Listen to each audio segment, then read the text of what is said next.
it is finally here, although it is a little bit weird given the circumstances that's going on right now. But you know what? I will take it. It's better than nothing. I kind of got to do like that Frank Sinatra song.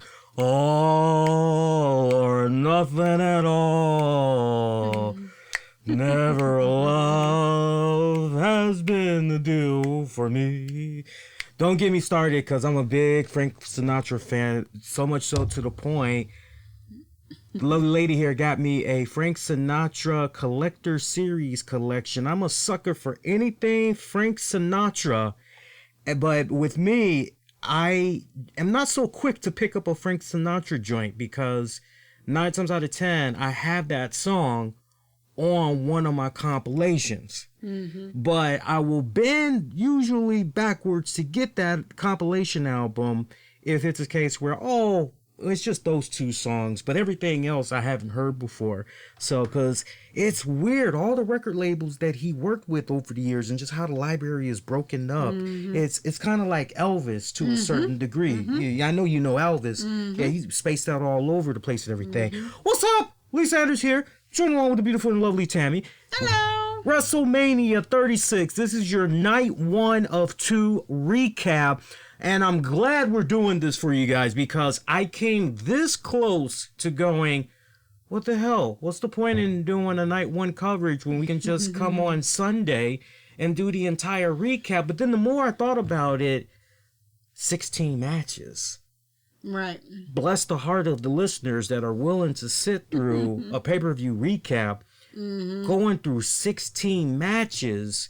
I mean, some of my fellow podcasters can be a little bit long-winded. I damn sure can be long-winded, depending on the topic. But just, 16 matches crammed into one show.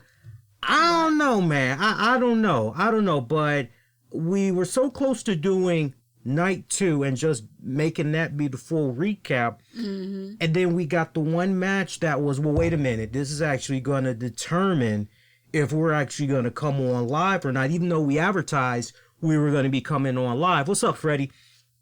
And that was the Braun Strowman taking on Bill Goldberg. I thought for sure that was going to be night 2. Right, that's what you had said. I thought for sure that was going to be night 2, because based off what we saw tonight, they pretty much saved all the heavy hitters for night 2. With the exception of maybe 2 matches, and one of those was Goldberg taking on Braun Strowman. Then you're kind of like, wait a minute, since this is night 1, let's see exactly what's going to be going on here. But before we even talk about what all had came about with night 1, and look, we are doing our best ever since we found out that Mania was taped last week or the week before. To you all's credit, we've done our very best, because we after all, at the end of the day, we care about you guys. We want to make sure that with regards to the entertainment you guys are able to check out, you are able to have a fantastic time. We try to do our best to keep it as spoiler-free as possible. I don't know what was reported. As soon as I heard it was taped, I just said, okay, it's taped. I'm still going to pretend it's a live event we're all watching. Here's how I would do things, blah, blah, blah, blah, blah, like that. So, this was interesting tonight.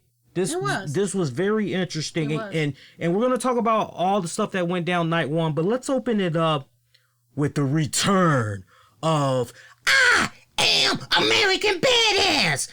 The American Badass. The Undertaker returns. Now, see, I was a little bit on the fence about it, because when I say I was on the fence about it, I kind of got I don't know if you kind of got some type of a vibe, because I know you didn't really mess with wrestling like that during the Attitude Era like that.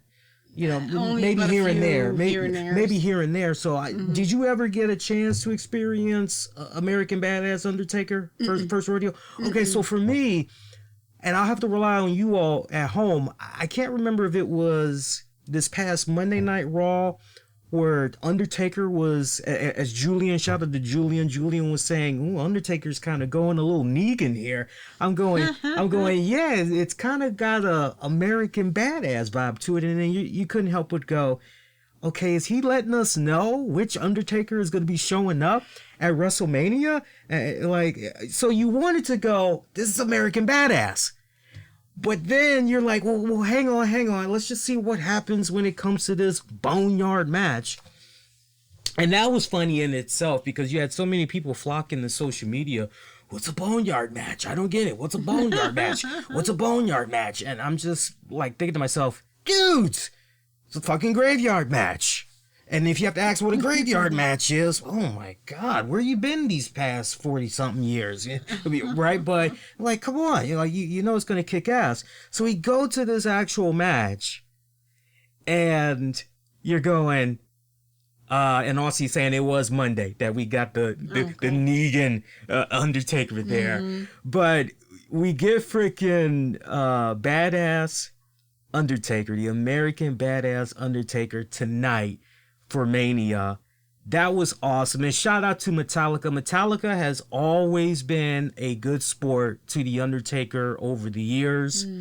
And if you guys, were bobbing your head to that Metallica song there, you had enjoyed that. That's actually off their latest album, which is, I believe, Hardwired to Self-Destruct. That is a phenomenal freaking album by Metallica. It came out back in 2016, and I can't stress enough because some of my friends, they haven't picked up a Metallica album really not since maybe the Black Album, or maybe they lost interest in Metallica during Load or Reload, what was dubbed as the sellout period for Metallica when they were fighting Napster and all that other shit.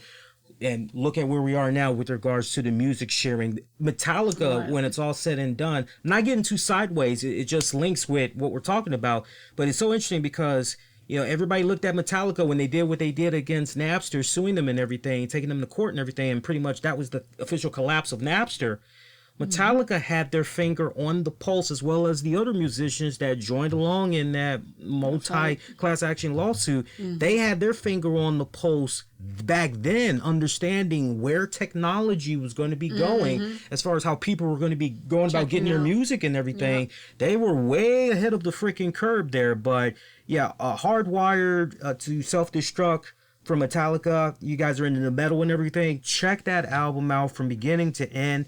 That album kicks total ass. You will not be freaking disappointed. I want to say the name of that song that had played. I'm actually looking at the track listing right now. That one's titled Now That We're Dead. That's the name of the song. If you were noticing it tonight, what Undertaker was pushing, that's the name of the song, and it's from that album. You Can Thank Me Later. It's a fantastic album. You'll trust me. You'll bob your head. Just the songs off that. It's a classic freaking album.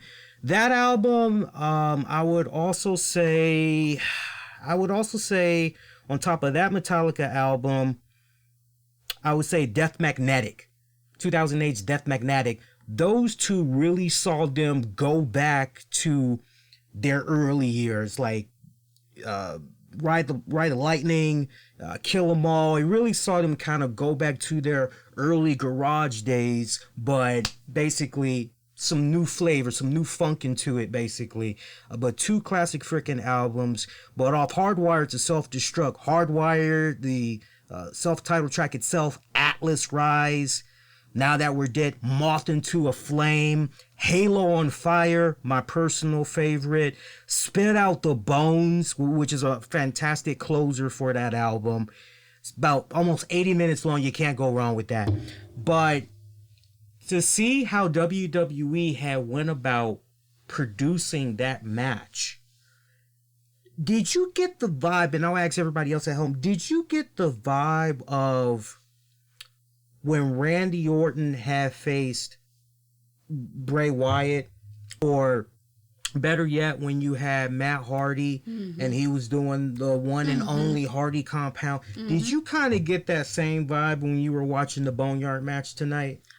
A little bit, but it was better. But yeah, it was better on so many levels. On so many levels. I'm very curious who was behind the production of that, because if it turns out it was Jeremy Borash who had a hand in the Hardy compound joint, and when Bray Wyatt had the whole House of Horrors little thing going on or whatnot, I'm telling you, if Jeremy Borash is the one that's behind this, he needs a raise.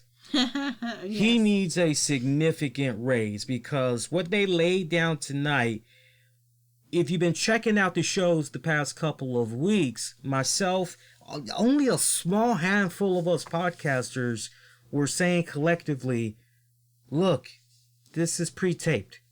You've got nothing to lose but a lot to gain. You can either go with a traditional match, or you can go in a direction where you can say, okay, you know what? No, let's really add some jazz to this. Let's go on ahead and let's really, from a pre-production standpoint, we can really have fun with this. So let's go there. And I was hoping that they were going to really just go outside of the box with this one. And they did do that. Sure, there were a lot of elements where it felt kind of Walking Dead-ish, meets a little bit of Sons of Anarchy. Sometimes you kind of had to tune out the music, the score. Let's call it for the score that you're hearing as AJ and Undertaker are fighting and everything. But it was beautifully well produced. And For sure. I mean, it felt like, and for that to close out night one of Mania, honestly, it was perfect booking. The way that they placed these matches tonight, it was perfect booking, because if you stop and think about it, how the hell can you go from that match to close out Mania night one and then go to a regular match inside Full Sail University, inside that arena there? Right. It just would not, because when you went to this match, it almost felt as though if you or I, or you guys watching at home, which we love tremendously, were to, I got to take a leak. Oh man, the dog wants to go take a poop real quick. And you're gone for 30 seconds, and the last thing you see is an in-ring match. You come back, you know, you're going, what the hell happened to my wrestling? Right. Where'd my wrestling go? My point, it seemed completely separate. Right. Almost like you were watching a 4K movie. Right. I mean, my God, that was freaking beautiful. So, seeing AJ Styles in the casket there, and he's like, a little sarcasm there. Oh, hey guys, what's going on? You know, I mean, he's making a mockery out of the whole damn thing. I was loving that. You know, the one thing that was missing, and I felt myself getting a little emotional as I was watching it all play out. You know, the one thing that was missing from that match? No, what? Just think about it. Just think about it. Just think about it. I don't know. Just one thing with regards to Taker. There's one thing that was missing out of that would have made it even more sweeter. I got 2 words. Paul Bear. Oh, yeah. Man, what I would give to seeing him do a cameo in there. That just right. How I wish he was with us today, because he had the perfect spot. He had the perfect spot. A couple of spots in there, in that video package where he could have popped up, and you would have been like, "Oh, that was kind of cool." It would have been badass, like the perfect little cameo for him. It would have been badass, right when AJ thought he successfully buried Taker, and he puts the dirt in the ground there, and he goes to go check on the dead man. It would have been an awesome moment where you would have had Paul Heyman just pop up. You've done it now! You will be damned! You know, or something like that. and AJ is just, oh my God! You know, and then you have The Undertaker just pop up and do that whole thing. That would have been badass. But, you know, some people say Kane. You know, for me, I was actually okay without Kane. No, for me, it just screamed Paul Heyman. Well, I'm sorry, but not Paul. I wish Paul Heyman. Paul Bear. It screamed Paul Bear on so many levels. You know, sorely missed. But that was very well produced. I can't give it enough praise as what I've given it. And, you know, one thing I love about it, too, from a psychological standpoint, was hearing the trash talk that Taker was doing to AJ. Yes. Hey, Alan, where you going? Where you going, boy? Where you going? I thought you said you wanted to talk. I'm here now. Tell me, what's my wife's name? How old am I, Alan? Come on, remind me, how old am I again? I was just loving all that trash talking he was doing. I'm like, that's the freaking Undertaker that I loved. I mean, don't get me wrong. the Phenom, the Dead Man. I know you definitely, when you were a kid, you remember the Dead Man version. Yeah. I mean, that's cool and everything. But American Badass, there's been plenty of times over the years where we've kind of felt, there is ever a time right now where we could use American Badass. Yeah, and like for some respected reason, it never happened. And so to now get it, you're going, okay, now it's come completely full circle, right? This is good. And there's so much more that you can do with it. Right, especially from a humanizing standpoint, because something else that I and a few other podcasters have been saying, and really the credit needs to go to, and I said this earlier in the week on the show when I had interviewed WWE's full-time artist Rob Schamberger a couple of years back. He was the first one to say, he's the only one that I was aware of to say, I don't think we're going to see Undertaker go into the Hall of Fame until he gets more humanized. And his whole idea was, when Undertaker goes into the Hall of Fame and he's really able to speak, American Badass. That's pretty much how you're going to be able to bridge the gap.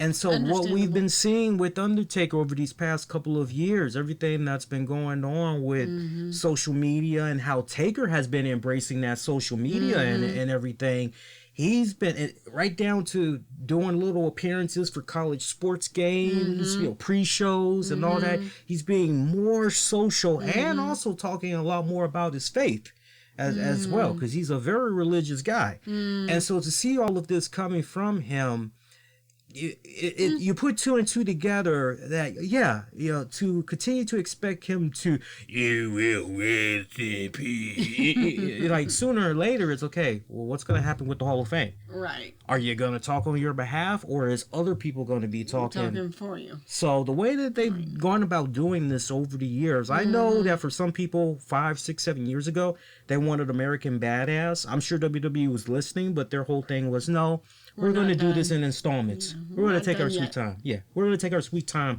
bringing that out. We want to slowly humanize the hell out of him. And you couldn't make it any more humanizing, any more personal than bringing... Yeah. No, you can't. Yeah. At this point, you kind of know how strong their relationship Let me pick your brain. Let me pick your brain a little bit. You had a lot of fans that were talking about how, hey, Michelle McCool, surely she's going to make a cameo in here because he's been talking a whole lot of trash. Did you think the cameo by her was needed to maybe extract some type of revenge or... No? I think what they did with it was perfect. I think the trash talking made it just well enough to where she didn't really need to be there. I mean, if you could have found the right angle to bring in an appearance by her, maybe, but I don't think it was needed. Because this would have been the angle, for sure. I don't think it was needed. You think it would have been possibly overkill? With the current storyline that they did tonight, you kind of would wonder where. Because it's easy to get Paul Bearer in there, but... Right. But I'm having a hard time seeing Michelle McCool in there if they even did entertain the idea. The only thing that would have made sense for me is that if they had brought her in and she would have lit the match at the very end, to where the tea comes down and fire and all this other stuff, and she would have, kind of like the validation. Now that would have been badass. I'll see you that one, and I'll raise you this. What also would have been badass, since you had Luke Gallows and Karl Anderson in there, it would have been interesting if, to really play the psychological warfare with Taker, if they had somehow grabbed Michelle McCool. That too. Because, I mean, to have that spot there where Taker was fighting all of those druids... that would have been the perfect timing right there, where you could have somehow had it be revealed that they had Michelle McCool. Honestly, if you were going to do some type of a kidnapping angle of Michelle McCool, right? If you were going to do some type of a kidnapping thing with Michelle McCool, you really should have done it on this past week's Raw, and to really set it up going into that. The other thing that I love that they did was that a lot of people forget, even though he was American Badass Taker, I still remember there were a couple of times where he still had the supernatural powers. He just didn't do them as much when he was riding the motorcycle and everything. I love the fact that they incorporated those supernatural elements that we've come to know and appreciate of Taker from over the years, raising the fire and all that. It was just freaking badass. And so what do you think? You think that this is, from here on out, this is what we're going to be seeing of Taker until he goes into the Hall of Fame? Or do you think he's probably going to put on the long black trench coat and... I don't see that. I don't. Why bring out the character for a couple of segments or for a hot cup of coffee and then go back to the same thing that defeats the purpose? Not only that, but also look at it from this standpoint. By him being the American Badass, that's the one thing about the American Badass Undertaker for the most part. American Badass Undertaker was just pure striker. Pure striker. Pure brawler. Extremely rare to zero would you see him walking the cat, go on top of the rope, skinning the cat, as they call it. Rare you would see him do that and a whole bunch of other stuff. So for him to be American Badass, he's doing the whole motorcycle thing and everything. He can just get down and dirty. He can play you with the psychological warfare. But then he can still come at you as a brawler, as a striker, and if it gets right down in nitty and gritty, he can also come at you with weapons, like bring a baseball bat, bring some chains, whatever, or like we saw tonight, how he was able to use the environment. It almost kind of reminded you of, you know what he reminded me of tonight, and I think I'm going to be the only person doing these pay-per-view recaps for Mania tonight that's going to mention this. Taker reminded me of Denzel Washington's character in the first Equalizer. Yeah. When you really stop and think about it, especially towards the end of the movie, where all the bad guys, they're thinking, we're going to beat the shit out of this guy in Home Depot. Whatever other name they were calling it. What were they calling it? Home Mart. Home Mart? Yeah, they were calling it Home Mart. It's like, man, we know that's Home Depot. Go ahead. Because it looked just like It looked just like it. It looked just like it. Except the name was changed. It was just like it. And how Denzel was able to use the entire freaking store to his advantage as an environment, which is essentially what we saw Taker do tonight. His character reminded me a lot of Denzel's in the Equalizer there, so it was very brilliant. But I hope that this wasn't, to echo what you said, I hope this wasn't a one-time deal, and that this is it. This is what we're going to be seeing of American Badass from here on out. I will say, because I don't remember that character. I remember more of Undertaker as, rest in peace kind of thing. Yeah. But I will tell you that I wouldn't mind seeing more of that. Yeah. It really was a cool transition, and to making, obviously, as you said, more humanized. Yeah. Yeah, definitely badass. So Undertaker picking up the W in that one. I don't think anybody was really surprised by that one. I think if anything, people were just a little bit wondering, okay, so how are they going to do this match? And do you think they'll bring any of the elements of that back for tomorrow? Well, I think they will, because we've got John Cena taking on Bray Wyatt in a Funhouse match. So I would like to believe that what we saw tonight... No, I got you there. Okay. But as far as them, AJ as retaliation...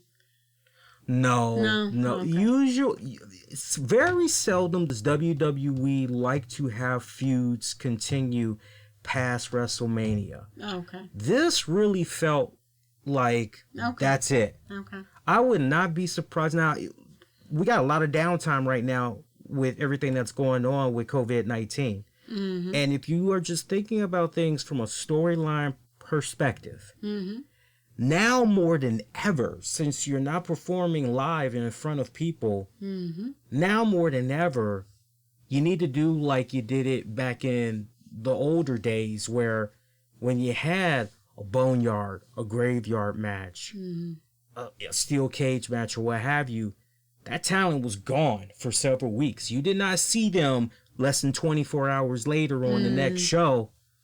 Oh man, I went through hell. You ain't see all that.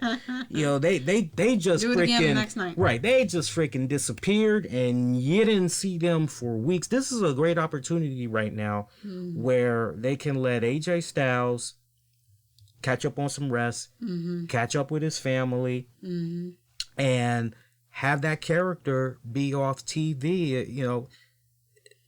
They honestly, time is not their enemy right now. They could even carry it out until a couple of weeks before SummerSlam. And if they really wanted to push the envelope, the next time AJ Styles can resurface, he can pretty much just say, I don't know what the hell happened. One of the last things I remember was a match I had with Undertaker, and next thing you know, I woke up on the beach next to my wife and my kids. Or maybe he could say something like, I faced the Undertaker. When did that happen? Or have it be a dream. So to speak. So to speak. I'm kind of looking at it at a way where Matt Hardy, when he does the infamous, I don't know what the hell he calls that river or that lake or whatever, the lake of reincarnation. And every time he goes in there, he comes out as a different character or whatever. Okay. So maybe AJ could kind of have that moment where, when he does kind of resurface, and Gallows and Anderson, where you been? You've been off the grid for, a couple of weeks, several months, kind of. Right. And and maybe that can kind of make AJ. I think AJ has been doing a phenomenal job as a heel. I think he's done a superb job, especially, and he doesn't get enough credit, I don't think. But when you just think about where his promos were in TNA, and how he was able to polish himself up a little bit when he was in New Japan, and just how WWE just basically said, okay, you're all right, but we can mold you even better. Right, we can make it better. And they did. They've done a phenomenal and it's half. We got to break it 50-50. Half needs to go to WWE, but the other half needs to go to AJ Styles from this standpoint, because you hear this all the time from a lot of veteran wrestlers in their interviews and all that they give, which is you got some talents that have been at it for decades. And then all of a sudden, nah, man, you ain't going to tell me what to do. I've been doing this for about 20, 30 years. I don't need to learn anything new. You ain't going to tell me a damn thing. I'm good. I'm good. What you got to tell me? I've been making money, and if depending on the type of the employer you are, okay, well, you've been making money. We'll take your ass back over there. Right. But if you're going to play here, then you got to do it our way. Right, you got to do it our way. So the credit needs to go not just to WWE, but also to AJ for being so receptive and constantly saying, I'm not just going to settle. Right. So I think WWE's in a very good position right here, because they can either have AJ continue to go the heel route, or they could use this opportunity to shake him up and make him come back as a face. So they got a couple of options there. There. Undertaker, I mean, you just breathe new life into him once again as American Badass. So you've extended him yet again. So it's interesting. It's very interesting. All right, let's talk about some of these other matches that we got tonight. Now that you pretty much have the one of the best matches on the card. The best matches of the card, yeah. Well, folks, good night. Subscribe. We'll catch you on the rebound there. We got some other matches to talk about here. So let's. I'm just looking at the card here. And shout out to Wikipedia. I love the guys that did Wikipedia smart, because Wikipedia, they just basically went, part 1, night 1, they give you the results, and that's pretty much it. All right, so I see here that there was a pre-show. So it looks like for the pre-show panel, wow, so Corey Graves was in the house. Yes. And Peter Rosenberg was in the house. And pre-show correspondence was Renee Young, Yes. Booker T, and Mark Henry. Yes. Now, let me ask you something. Mm-hmm. And we're going to be relying on Tammy a little bit more for the first couple of matches here. Okay, so I'll set it up for you. Okay, so with regards to the pre-show correspondence and Renee, Booker T, and Mark Henry, were they remote? Yes, but they weren't on very long. But they were remote. Yes. And for those of you that are a little bit younger, you don't quite know remote just yet. Basically, we saw them in their webcams. They were at home on their webcams. Yeah, all right. So basically, if you've been watching WWE backstage, there you go. That's how they've been doing the show. Pretty much. Okay. Now, meanwhile, what was going on with Corey, Peter, and Peter? They were in the studio. They were actually in the studio. Mm-hmm. Okay. Well, wait a minute. Let's back up a second. When you say they were in the studio, they were actually at the arena, or? I don't know about at the arena, or they were certainly in a design location that looked like they were in a studio.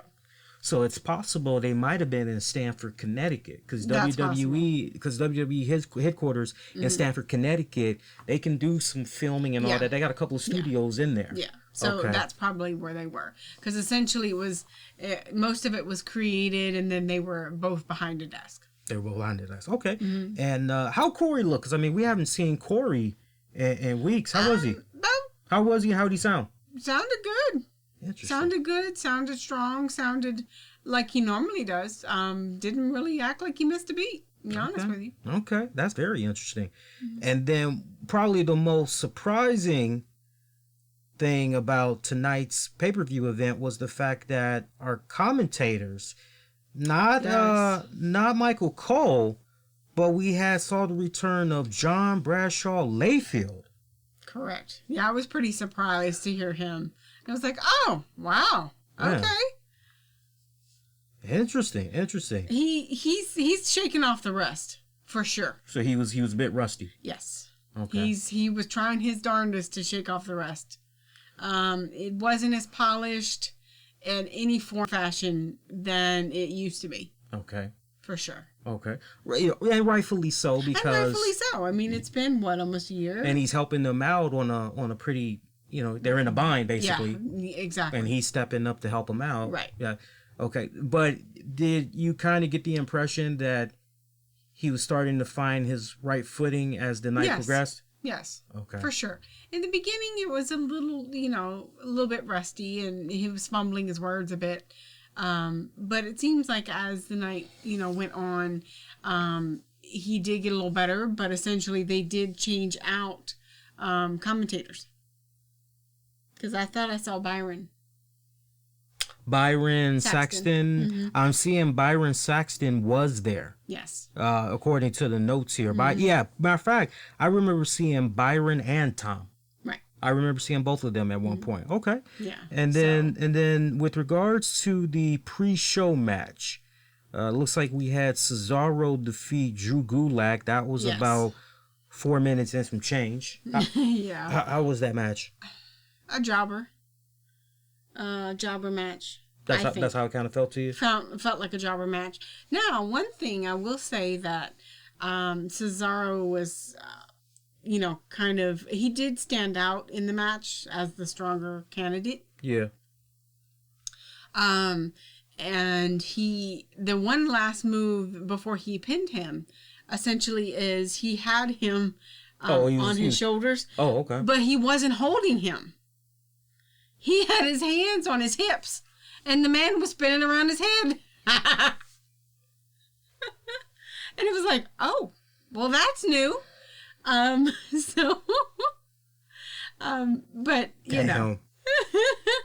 Cue up Farouk. Damn! He actually held his hips while he was being spun around. Yeah, he had his hand on his hips. Gulak had his hand. No, Cesaro. Cesaro had his hands on his hips. Yeah, had his hand on his his hips. Had his own hands on his hips. Yeah, and Goulash was basically, like a pinwheel, not like a helicopter. So Cesaro was, going around in a circle. And so was Dude. And all right, I'm kind of glad I didn't see that one. All right. All right, so Alexa Bliss and Nikki Cross, they defeated the Kabuki Warriors and Asuka and Kari to become the new women's tag champions. I'm seeing that was about 15 minutes and some change there. That's right. So essentially, you know, for the most part, it was a fairly okay match. I mean, it wasn't something that I would say, okay, go out of your way to check out. It was okay. They seemed, I will say that they definitely strive to put on, and that's with all the wrestlers. They strive to put on a really solid match. Let me tell you though, because a lot of our reservations with regards to this match. First off, you're looking at it on paper and you're going, well, no, man, why are we even seeing the Kabuki Warriors even match up against these girls? Why are these girls even playing down to the level of Asuka and, why are we seeing Kairi Sane and Asuka playing down to the level of Bliss and Cross? You know, because we know what they're really capable of. And so my question to you is, did it seem like once again the Kabuki Warriors were playing down to the level of Bliss and Cross? From a casual fan, let's put it that way. Okay. It didn't. It did not. No. In your mind. In my mind, it didn't, because they gave as good as they got. Okay. So it wasn't a bad match at all. It wasn't like, okay, okay, well, this is still going on. Okay, well, let me go get a sandwich, take a pee break, kind of thing. It was interesting enough. You know, again, they definitely tried to make it interesting. I will say that without the audience, it's a little odd, because you hear all sounds. Let me ask you this, because something else that we've been peeping now with regards to Alexa Bliss, whenever she is involved in some of her matches, you know, there's usually not that much offense from her. From what you can recall tonight, did she have just as equal of an amount of offense as the other three girls? No. Okay. Probably, I would say 60-40. Cross and Kabuki Warriors. Nikki Cross and Kabuki Warriors. 60, Alexa 40. Well, wait a minute. 60. Let's try to. Okay, so 60% definitely goes to the Kabuki Warriors. Correct. So that leaves you with 40%. So out of that 40%, how much of that is going to Cross? Right. So what I was saying is Kabuki Warriors were giving 60%. Nikki Cross was giving 60%. Alexa Bliss was giving 40%. Oh, so you're basically going 100. Correct. Okay, so because Nikki was doing most of the match. Alexa essentially had her own spots. Yeah. But pretty much Nikki was doing most of it. Okay. Interesting. I don't really know how to feel about that. I think just from a storyline standpoint, and unfortunately we got COVID-19 that's really at the heart of the blame and everything, but it seemed as though under different circumstance the direction that we should have been going in was somehow Paige being involved. And I was saying this on the show months ago that Paige needed to be incorporated to extract some type of revenge on the Kabuki Warriors, because she was the one that essentially had got these girls together and everything, and ultimately they turned their back on her. And I always thought, well, it makes all the sense in the world that if you got Paige under this multi-year contract with WWE, you do your best to somehow utilize her as an on-air personality and everything. And I always felt that the writing was on the wall. You just have Paige manage another group of girls. And it just seemed that it would have made all the sense in the world for Paige to say, hey, for the period of time that I worked with Kabuki Warriors there as their manager, I might have been there for a quick cup of coffee, but I got the inside scoop. I can definitely help you exploit their weak points. You follow my lead, you'll definitely become champions. I just kind of wish, for me, it just felt, just on paper alone. That sounds like a pretty neat story. You know what I'm saying? For me, just on paper alone, I just felt, I didn't feel that the match would be crap, but I felt that, I need more story here. Because right now, there's not enough substance. There's not enough meat and potatoes here. True. So, and I would like to believe that it wasn't for COVID-19, they probably would have had Paige all up in there. We even saw a little bit of a tease. And that's the weird thing. When they did try to incorporate Paige in WWE programming within recent weeks, they had her going in a different direction. They had her incorporated with Bayley's championship to basically make the announcement that Bayley was going to be having the title up for grabs, Fatal 5-Way or whatever, and you're going, oh, you got storyline consistency with her history with the Kabuki Warriors. True. But I think she is still doing that because that's tomorrow night. No. But what I'm saying is, Paige already had a built-in storyline. There was no need for her. Yes. Right. There was no need for her to be ejected from that and make another story. Right. But it is what it is. Okay. So 1 out of 10. How would you rate that match? 7. A 7 for that match, and then let's go back. I know we kicked things off talking about Undertaker taking on AJ. I'm giving that I'll give that a 9 out of 10. I agree. I'll give that a 9 out. And look, guys, look. This is my message to everybody right now. I know we got people that want to be over analytical, over critical about some of the stuff that they see with their pro wrestling and everything. I'm like this right now. I'm not about the comparisons. I'm not about the whole, this promotion did it better, or what I care about is, okay, this is what's being presented, and it's by what promotion? Okay, well, let's see how they do. I'm going to judge them right then and there on how they're able to do it. And I really think that with regards to this WrestleMania, and I got to give, just based off what I've seen so far, I got to give the producers, the writers, the men and the women that performed in that ring, I got to give them a lot of props, because they could have ultimately said, the hell with this, my health is first, my family is first, I'm not jeopardizing any of those things, the hell with this, but they wanted to do this all in the name of entertaining the fans. And you tell me what we should be checking out right now in North America. We ain't got baseball. We ain't got hockey. That's true. We ain't got the NBA. We ain't even got the mother loving XFL. Right. That's got taken away from us. All right. Think about all the sports. They've all got taken away from us. It's so bad right now. You got the NBA is being simulated in video game fashion. Oh my goodness. Yeah, I've been watching on Comcast Sportsnet. They've been doing Wizard games, and basically they've been loading up NBA 2K.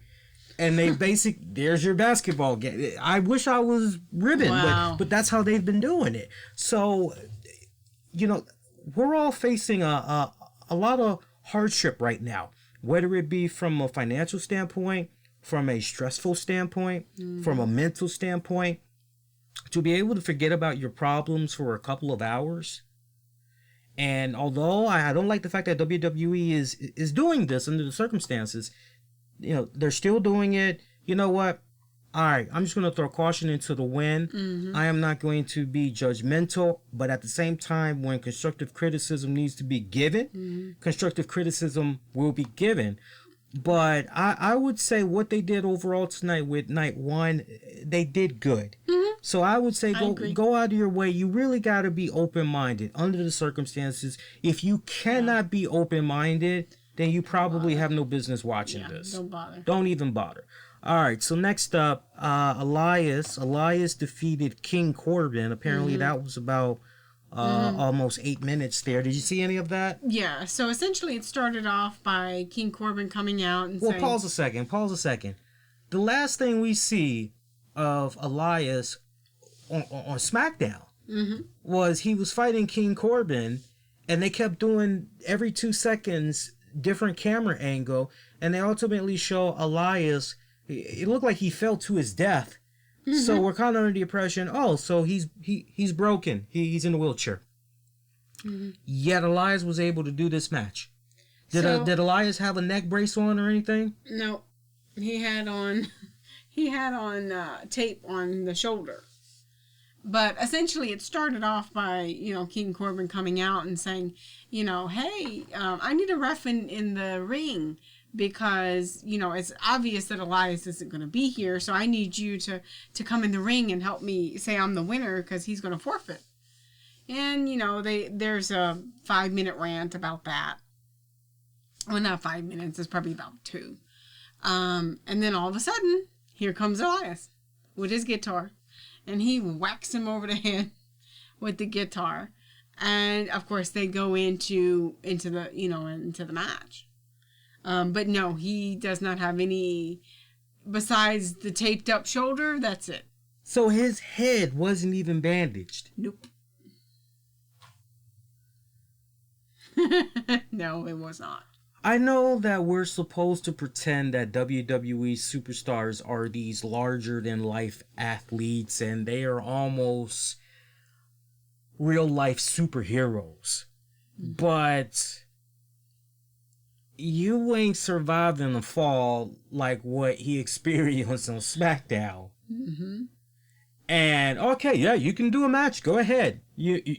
I'm gonna be good in 7. You're gonna be good in 7 days. Go ahead. Go on ahead and have your match. You can have your match with Mr. King Corbin. Sure, no problem. On your way out, see the receptionist. She tell you how much for today's visit. Okay, you come again. Make sure you sign release. Right. What the hell, man? What the hell? I haven't seen this match, but just based off what you're telling me, scale of 1 to 10. I'm sure they tried to entertain, so I'm going, okay, I gotta give them at least a 5 for entertaining. Yes. But how can I go any higher when goddamn Elias should be in a wheelchair right now? True. Yes, I agree on the believability, because he ended up winning the match. What a crock of shit. What a crock of shit. Now, let me ask you something. And I'll ask everybody else. Two-part question. Is this the start? Do we feel this is the start of something for Elias? Because in my estimation, King Corbin spent 6 to 7 goddamn months feuding with Roman Reigns.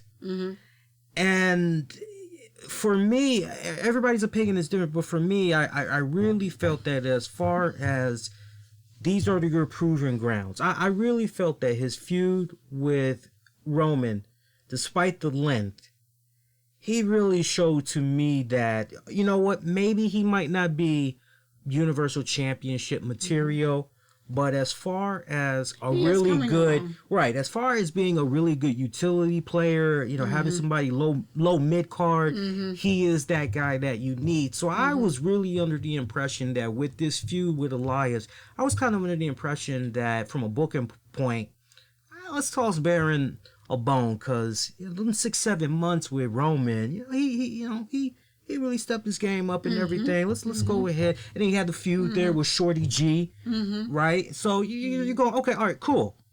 But then, no, to know that he doesn't come out of this on top.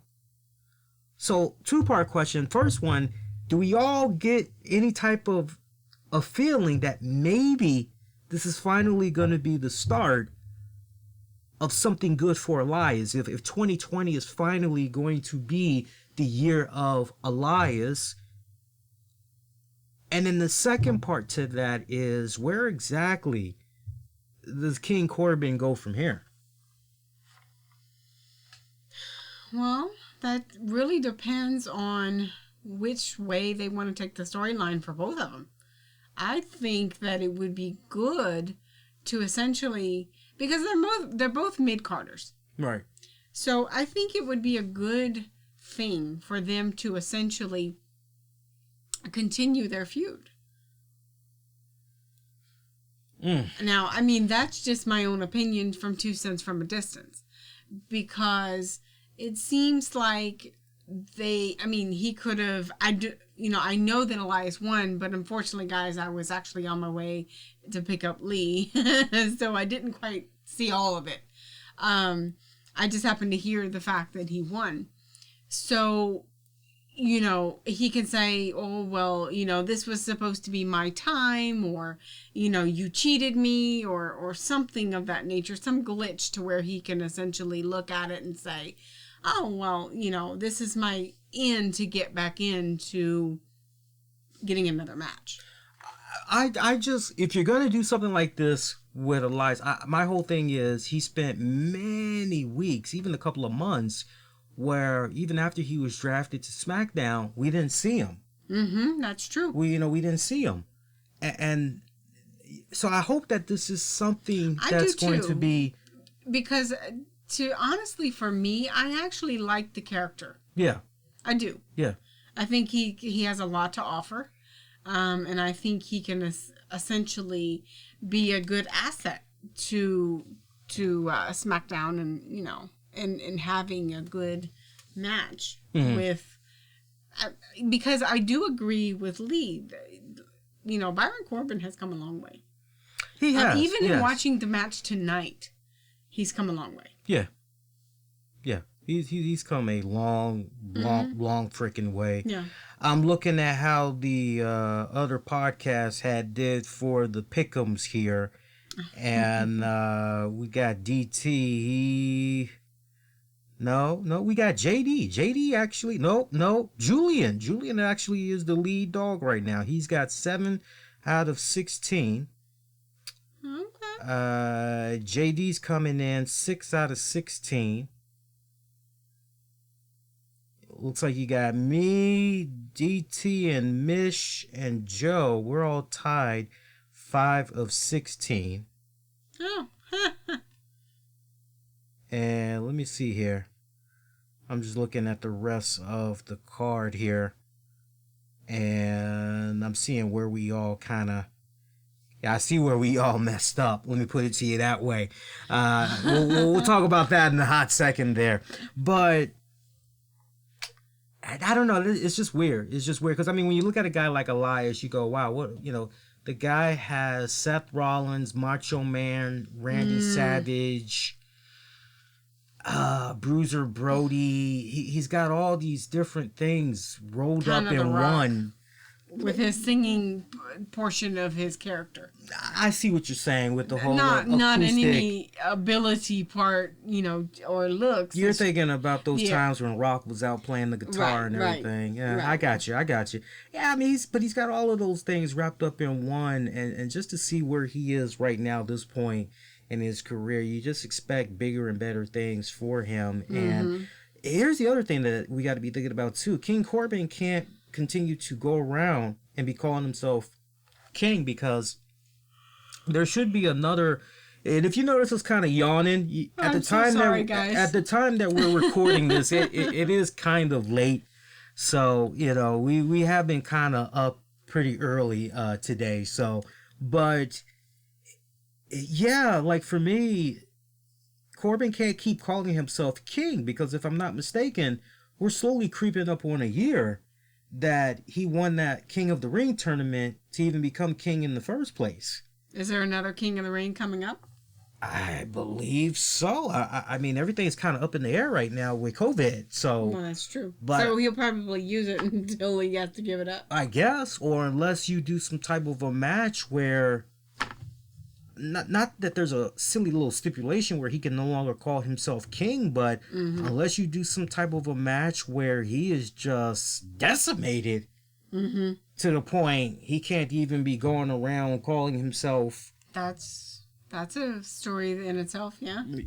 So All right, let's see. So I think it was Shayna Baszler. Here's a match neither of us had watched. This is actually a match we'll have to rely on you guys, and you guys tell us what you thought about the match. Yeah. I see Mega Mister in the chat saying, I love the Boneyard match. I love the new badass Undertaker theme. And he becomes now 25-2 if we're keeping track as far as his WrestleMania streak goes. Okay. Here's a match that we both sadly did not check out. Becky Lynch defeating Shayna Baszler to retain her Raw Women's Championship. Now, even though we didn't see this match, we can still react to the results. All of us, you all at home that's watching or listening to the audio of this. So the first question, and it's nice to have you on here because we can get the female perspective here.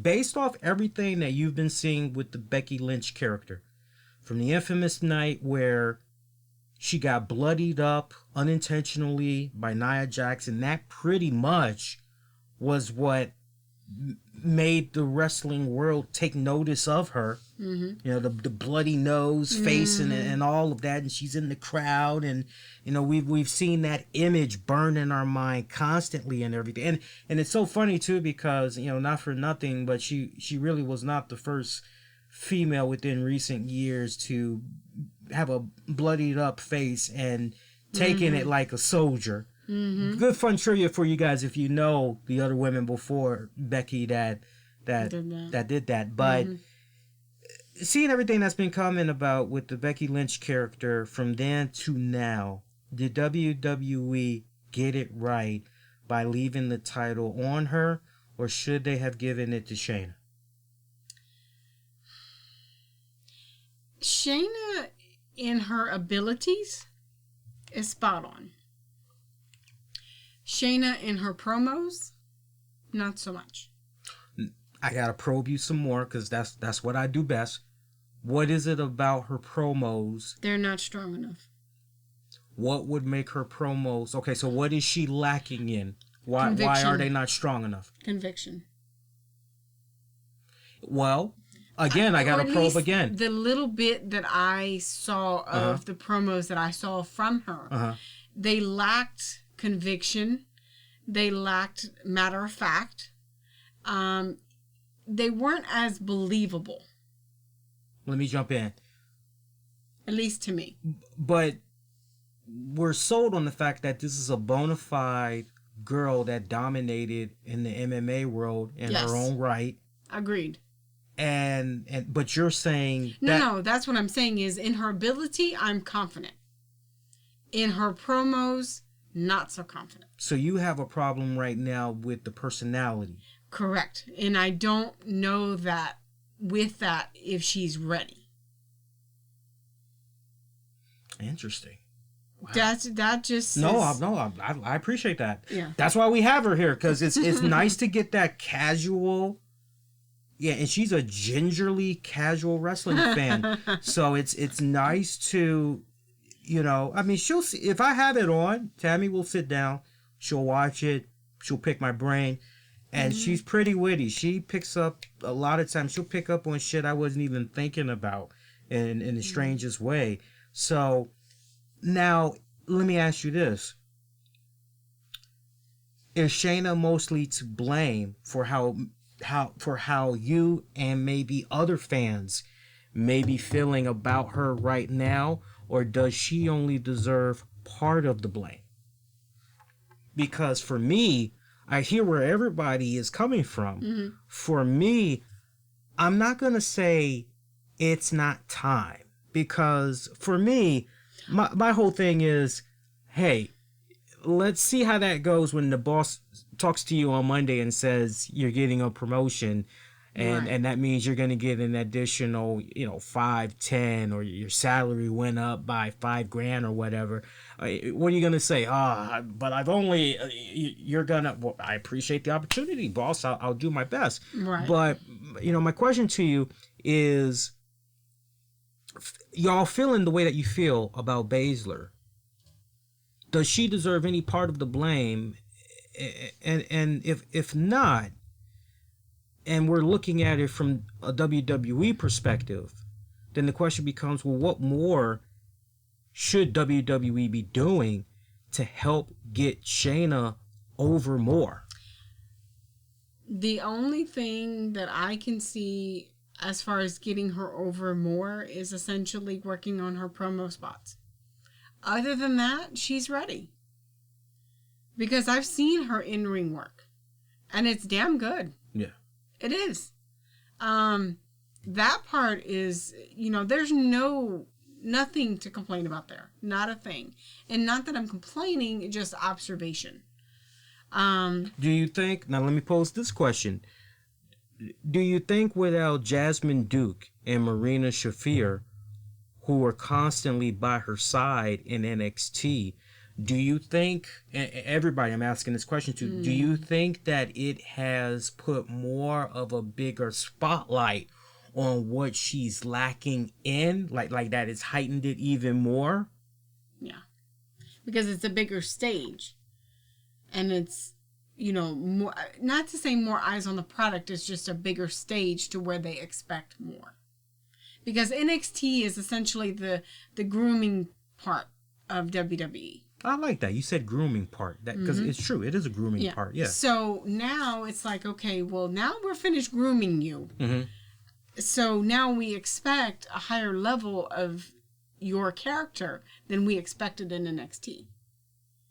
And so for me, she's got the in-ring work, like I just said. She does. And she's come a long way with her promos. Or at least from what I've seen from before to now. Let me ask you this, because I never did pick your brain on this. And I remember when I was on social media, how everybody was having a field day with the motherfucker. But what was supposed to be her out of the gate, coming off white hot, she attacks Becky Lynch. The very first time we see her, she attacks Becky Lynch. She bites her neck. Mm-hmm. And you know what was the first thing I said? Do you remember the first thing I said when she did that? No. That's okay. The very first thing, everybody else was saying, oh man, she went vampire on Becky Lynch. And everybody was doing the whole, what's that movie, Twilight? Everybody was going Twilight, and everybody was going Dracula, Blackula, and all that shit. Mm-hmm. You know what I went? The first thing I said to myself when I saw that, oh, she went Mike Tyson and Evander Holyfield. Yeah. That's the very first thing that clicked in my mind. And for me,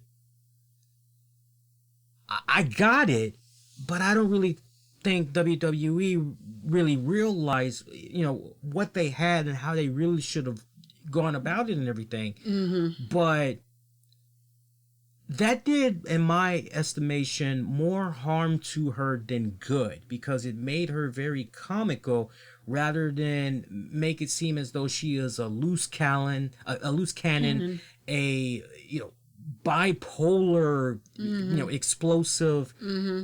And if you are going to make that person's character that way, you have to make sure that she can bring it.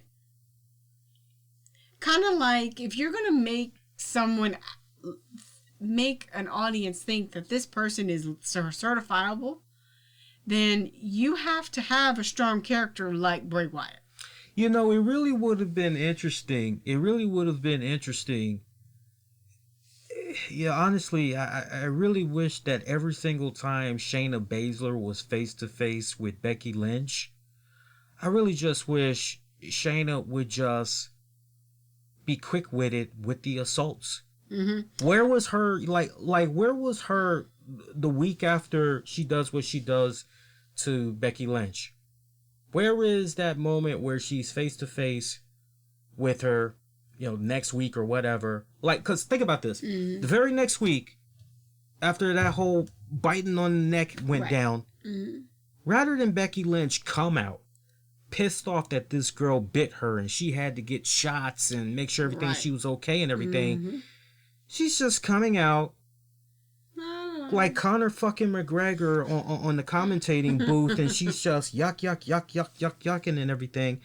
And you're like, wait a minute, nah, man, this girl bit a chunk of your neck off, you should be pissed off. You should be running down there, and you should be trying to, to beat the holy shit out of her. Like what the hell? And I thought the way that they were trying to do Shayna Baszler, I thought they were trying to do her almost like a Brock Lesnar Samoa Joe. Remember when Kurt Angle finally had appeared in freaking TNA, and he, one of the classic moments, he's eye to eye with Samoa Joe, and he just headbutts the shit out of him, and the blood's just gushing.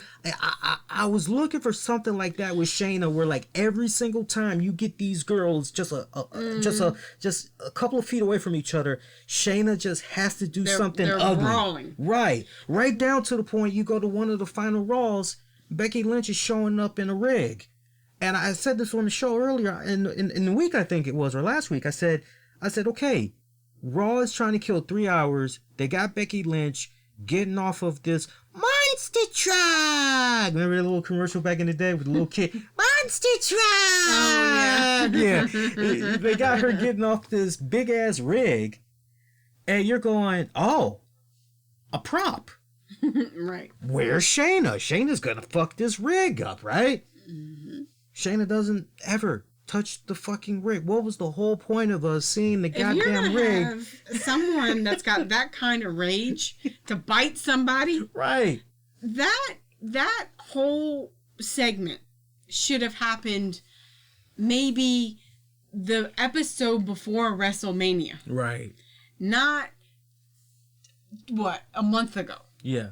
That it just doesn't, because where do you go from there? I mean, there's plenty of places you can go, but if you don't have the writing to back it up, then it just looks weak. Very, very odd. Very odd. Just very odd how they executed that. I mean, this truly feels that this is the first chapter in Baszler Lynch. Mm-hmm. And I really would not be that surprised if Jasmine Duke and Marina Sharif were not that far away. Mm-hmm. And I think it's going to be a numbers game. I think that those girls are somehow, I think they're going to pop up. Mm-hmm. They're going to help out freaking their girl Shayna become the Raw Women's Champion. And, I wish we could be here tonight and looking in the crystal ball and basically going, all right, so what's going to happen leading up to SummerSlam? But the world is still right now. WWE, and we talked about this earlier in the week, Money in the Bank is supposedly going to either be postponed, or WWE is thinking about maybe having that take place at Full Sail as well. Mm-hmm. So, I mean, we could be here collectively coming up with all kinds of story arcs we think would be really good for some of these wrestlers, but with this COVID, the hindrance is on COVID-19, and people are, it ain't no joke. People are losing their lives left and right. One of my colleagues, I just started a new job. I told you guys, I'm in retail again, and it's been a fun ride so far. And, we lost a colleague. Even though I didn't know him, he's still a colleague. We lost a colleague at our Baltimore store. That passed away from COVID-19. And as a result of that, corporate is now, look, you got to have the mask. You got to have this. You got to have that. Make sure the customers are keeping their distance. If they bring in their own bags and we can't touch those bags, they got to pack their own shit. And it's like, good God almighty, it's crazy. So, to be pretend match bookers right now, we need to just forget about that shit right now, because what's most important right now is everybody staying safe, staying home, staying healthy, and if they can, stay the fuck home. Oh, yeah. If at all possible that you don't need to go out, yes, stay the fuck home. Stay the fuck home. Yes, please stay the fuck at home. This match for our safety and yours. This match we did see. Sami Zayn retains the Intercontinental Championship against Daniel Bryan. I'm not really surprised there. I kind of felt that Sami Zayn was going to go over. I really wish I had a lot more to say about this match, but pretty short match, barely under 10 minutes. Mm-hmm. Barely under 10 minutes. Just went down. I will elaborate this though, because I did talk about this match in particular when I was offering match predictions Thursday night. Because we did do a show. It was on Thursday night, in case you guys had missed it. That was just for this week only. Regular programming is in effect. Yeah, regular scheduling is back in effect this coming week. So Monday, Wednesday is just how you guys been used to it. I did say on the prediction show that it made a lot of sense for Sami Zayn to pick up the W here.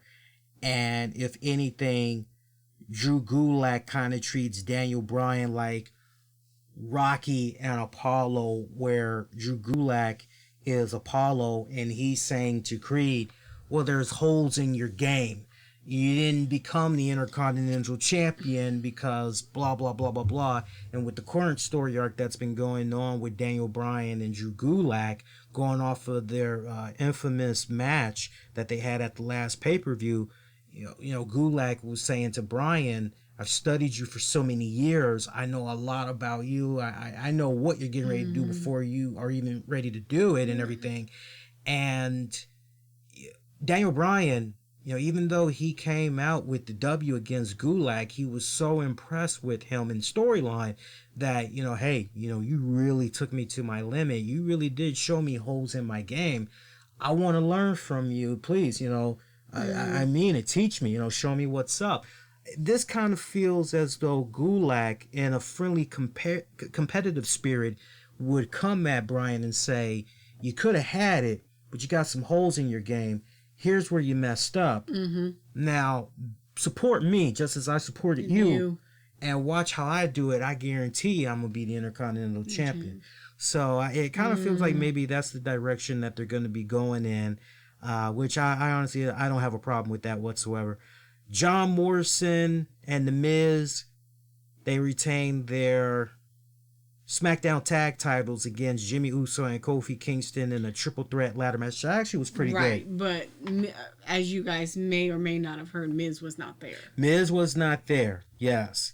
And notice the name there, No Miz.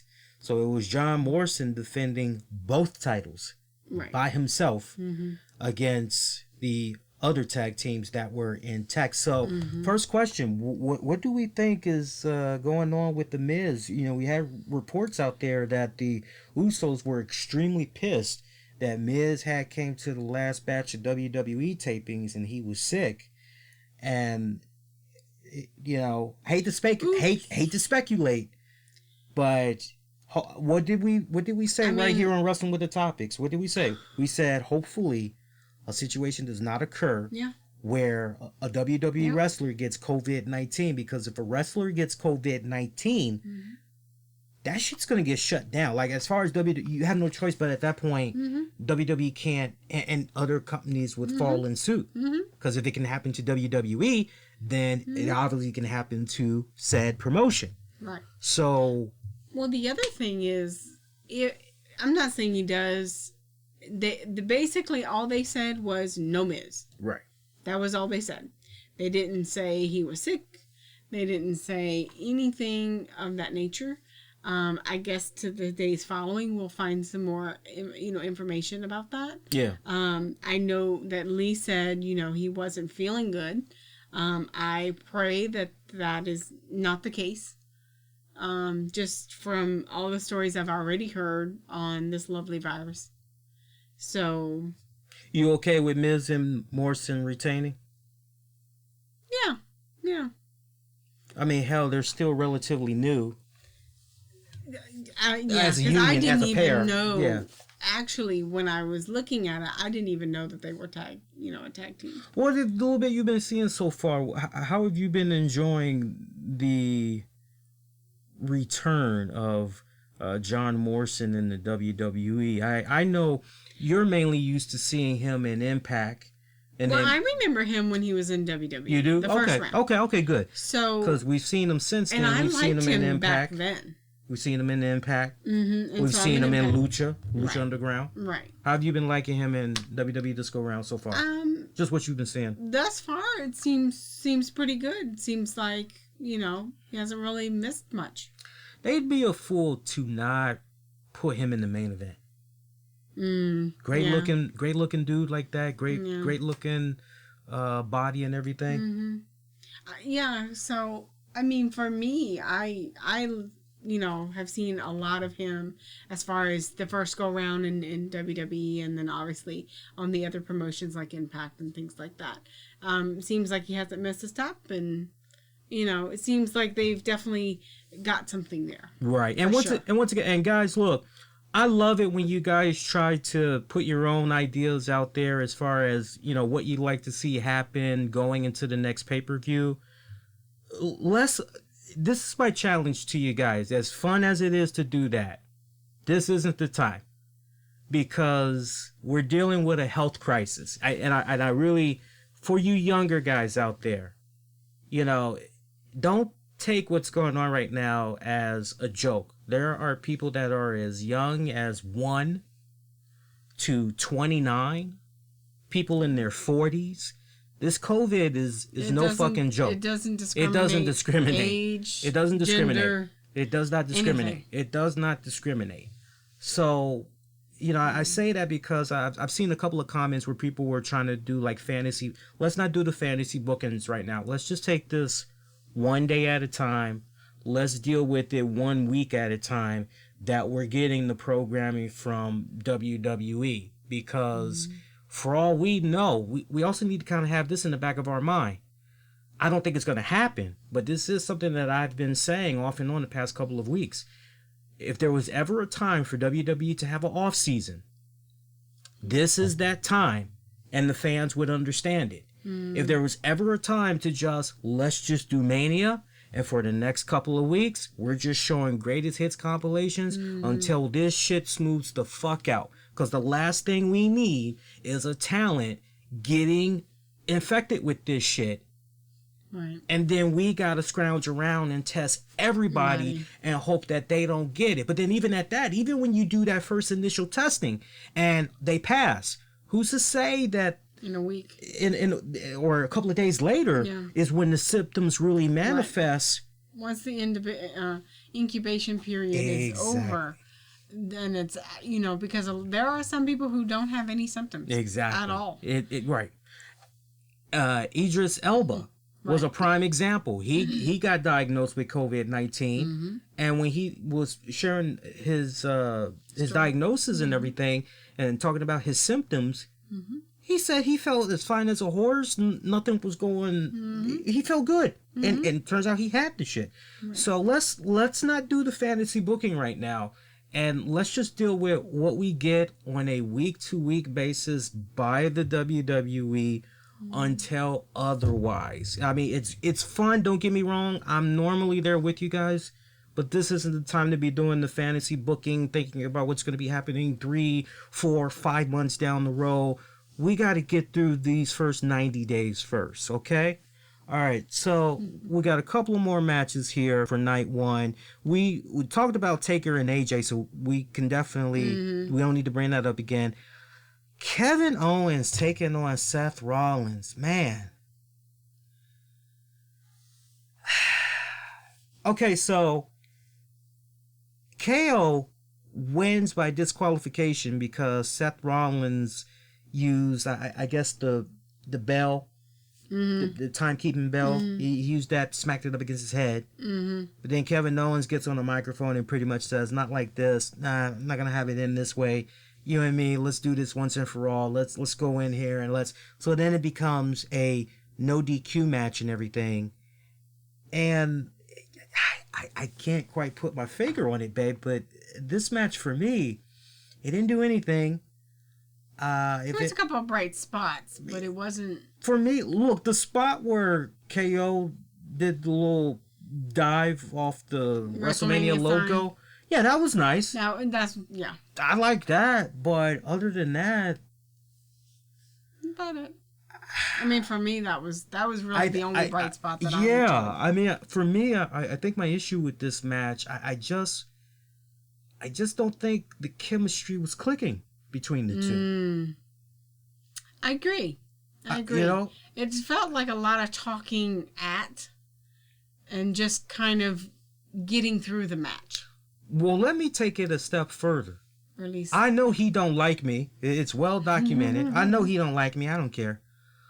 But it's basically like taking the same old Spam from a can.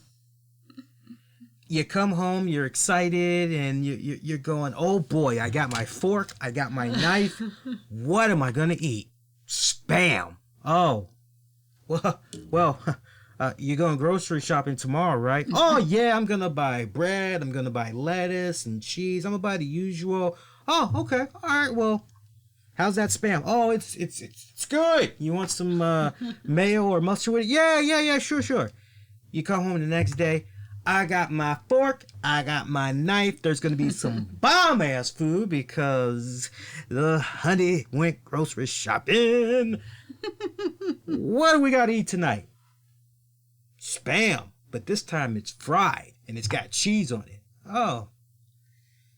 Fried Spam with cheese. Oh, okay. Well, you know. I just had Spam all week last week. Yeah, okay. Well, you know. Kind of thing. Yeah, it's like, okay, all right, fine. Yeah. Spam is Seth Rollins. I don't give a fuck how many times you dress it up, you flip it, you rub it down. Oh no! I don't care how many times. I don't care if it's clean shaven. I don't care if it's a funny little goatee. I don't care if it's, Jesus Christ superposed hair. I don't care how many times you dress it up. It's still Seth Rollins. Yeah. And, this whole Monday Night Messiah thing, I just... God, I wish the writers... Now, this is not fantasy booking, but there's just so much that you could do with Seth Rollins going this Jesus route. I mean, if you were really just... And it's not even about being risque. It is just about, for pure entertainment purposes. And look, I'll be honest. You and me were laughing our asses off, having a field day over the stuff that we were seeing with Jim Baker, Kenneth Copeland. Really surprised. You were laughing your Peter butt off. Peter Popoff with his miracle water and shit.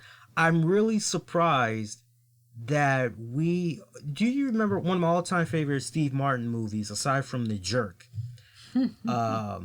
Leap of Faith. You remember that? Yes, I do remember the movie. He was a con artist reverend. I remember the name of the movie. I remember when it came out, but I never saw the movie. You never saw Leap of Faith? No. This is the same woman I got to educate on, because car ride home, I said, we went past these train tracks, and I go, man, who's the poor, sorry son of a bitch of a sap that moved into that house? Because you got the railroad tracks that's literally as close as where Tammy is right now for you guys that's watching the webcast. Mm-hmm. And I told her, I said, my God, can you imagine how it is in that house every single time a train passes? It's probably like the scene in the Blues Brothers. And she said to me, I didn't see Blues Brothers. I'm like, just how I look at her cockeyed sometimes when she brings up National Lampoon movies, and I just, if it's not Animal House, you pretty much, you've lost me after National Lampoon's, Animal House and everything. But yeah, so you got some catching up to do. I tell you what, I'll watch these National Lampoon movies you're talking about. That's not Animal House, which is my all-time favorite. And you got to watch Blues Brothers. And you got to watch Leap of Faith. But if you've seen Steve Martin in Leap of Faith, just combine all of those characters I just mentioned. I'm really surprised that they didn't go in a more fun, cooler route with the Rollins character. Because, I mean, at the end of the day, whoopie fucking do. He's got longer hair. He's got a longer beard. Whoopie fucking do. Okay, so it might not be Stephanie, it might not be Hunter, It might not be Jamie Noble and Joey Mercury. You know, it's Akeem and Razir of the AOP, or it's Buddy Murphy. That's all fine and dandy, but no matter how you dress it up, you know, it's still the bland old same Seth Rollins, just like True. that can of Spam. So for me, I just, honestly, I just want these two to be so far apart from each other, because I see more stock in Owens than I do in Rollins. Agreed. So I you know, that match itself, I got to give that match a, I mean, other than the spot there with the WrestleMania joint, 6. 6 out of 10. 6 out of 10. We'll do a full rundown card later. And by the way, we do have a poll asking you guys, what did you think about WrestleMania Night 1? We got the poll up on Twitter at the RCWR show. If you do not have Twitter, go cast your vote over on the YouTube's communities tab section. Go over to youtube.com/the RCWR show. Click on the communities tab. We'll check out on those polling results in just a hot second here. We got one more match to talk about, and you know, we'll do a final thoughts, look at the polling results and everything. One more match to talk about: Braun Strowman taking on Bill Goldberg. Billy Boy, Bill Bob, Bob, Billy, Billy, Billy Bob, Bill, Billy, Goldberg, Goldie, BG. About 2 minutes of a match. Yeah. So basically, you know, I wish. Look. First of all, we know based off how it was when we were teenagers, how Goldberg is. Mm-hmm. So this isn't shocking for us whatsoever. Goldberg comes in there, and you know the old saying: the longer a match goes for Bill Goldberg, the higher the odds he's probably not going to be coming out of that with a W.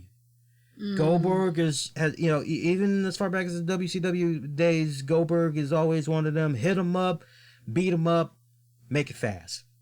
Yeah. That should be a t-shirt. But, you know, this was basically spear. Yeah. Did he even do the jackknife powerbomb? I don't think he did. I don't think so. I could have sworn he did like maybe a pickup slam or whatever, a body slam or whatever. But I know there were some spears. Oh, yeah, it was definitely spears. Strowman kicked out. Mm-hmm. Then Strowman pretty much had his fun in the sun.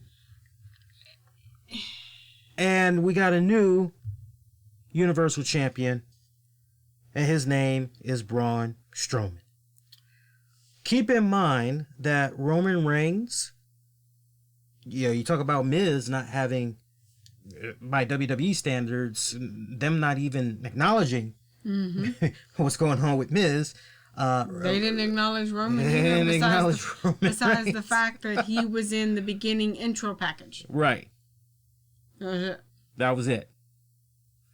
So I'm looking at this. I mean, this was literally the match. This is literally. I wish I could just give you guys a very colorful play-by-play. Yeah, you know, like I wish I could be Michael Wilbon right now on Pardon the Interruption right now, or George Michael of the Sports Machine. But basically, they circled each other. They talk shit. Goldberg attacks, misses a spear, hits the other one, hits another one, gets in a third one, 2 count spear. Braun counters the jackhammer into a power slam, hits another and another, does one more. New Universal Champion. Yeah. Okay, so that was by far the weakest match of the night. Yeah. It was by far the weakest match. And I kind of knew that he was going to get it because Goldberg is a one and done kind of thing, pretty much in the last little bit. But, you know, no build up, no nothing. Oh, no, you just said something very magical in my ear. Go ahead, keep running. Go ahead. No, I just said no build up, no nothing. No, go ahead, keep running. Go ahead. Oh. Go ahead. But basically no build up, no nothing, you know. I'm singing to the choir right now. Testify. Go ahead. Go ahead. You know, it's just one comes out, boom, boom, boom, done, here you go. I mean, what kind of crap is that? It's nothing. And I even asked people on Twitter tonight, I said, chat me up a bit, because I've been missing some wrestling programming this week. Chat me up. Was there any type of a build-up for Lesnar, Braun Strowman and Goldie? You know, BG. Was there any? I'm gonna start calling him BG. Was there any build-up? You know, anything? And they're like, no, there was nothing. You know, like, not even on SmackDown. There's nothing. And you're going to change hands of titles with nothing. Right. What kind of sense does that make? I mean, it makes WWE look weak and really bad. Yeah. It makes him look really. You're telling me that you could not, for the love of you, do some type of a story angle. Well, Bill Goldberg. They had the time to do at least a little back something. Well, see, here's the thing.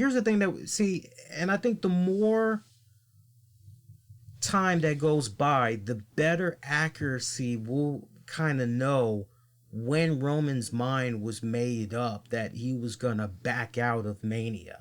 Because I think that information is most critical to know. And I've yet to really see that be expanded out. Maybe it's out there now, because I've been kind of off the grid a little bit, just focusing on the day job and the evening job. So maybe that information is already out there. We can actually come back when we get ready to talk about night 2 and go from there. But my whole deal is, in a perfect world, the moment that you realize Roman, he's out, the most simplistic storyline you could have done, even if you don't want to address COVID-19, you could have had Bill Goldberg just say, yeah, that young boy, that young punk, he ain't nothing but a yellow bastard. And so where's the real man that wants to step up to the challenge? You know, something so freaking simplistic. And you could have had Braun Strowman come out there and say, you know, year after year, I've been out here. I've been busting my ass. You know, when we had to go to Saudi Arabia, somewhat in hostile territory, you know, I sucked it up. I didn't go running and crying on social media like a punk little bitch.